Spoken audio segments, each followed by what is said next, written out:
Thomas had to stay in the siding for the rest of the day. His fire went out and he grew colder and colder. The rain fell more heavily, and what had begun as a splendid day began to turn into a disaster. "I wish I was in my nice warm shed," he said to himself miserably. At last the inspector returned. "Cheer up, Thomas," he said. "You'll be at the museum tomorrow, and they have promised to mend your front end in their workshop." "Thank you, sir," said Thomas. "But if I can't run on rails, how can I get there?" "It's all fixed," replied the inspector cheerfully. "A lorry is coming for you in the morning." Thomas was horrified. "A lorry?" he stammered. "That's right," said the inspector. "It'll be here at 8 o'clock sharp." Thomas slept badly that night. He kept wondering what Gordon, Henry and James would say if they knew he had finished his journey on a lorry. He almost thought he could hear them laughing. Next morning, the driver and fireman came early.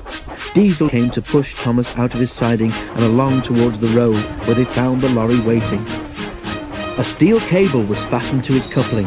The lorry driver started a winch, and in no time at all, it seemed, Thomas was perched on the lorry. How undignified, he thought.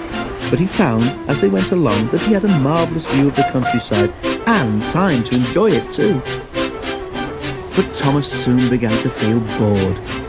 At last houses began to appear on either side of the road. "Perhaps this is York," thought Thomas hopefully. It was, but the driver was unsure of his way. He parked the lorry and went to find a telephone. A man wearing a flat-topped cap with a yellow band round it came up to Thomas.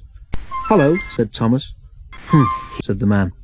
He wrote something in his notebook and went round to the front of the lorry. When the lorry driver came back, Thomas heard him say something, then slam the cab door crossly. Soon they reached a large building with rails running into it. Thomas was unloaded and the lorry drove away. Thomas looked about him. He had arrived. When his driver and fireman came, Thomas told them about the man with the flat cap. They laughed loudly.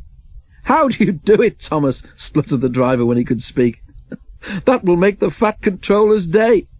Thomas booked for parking."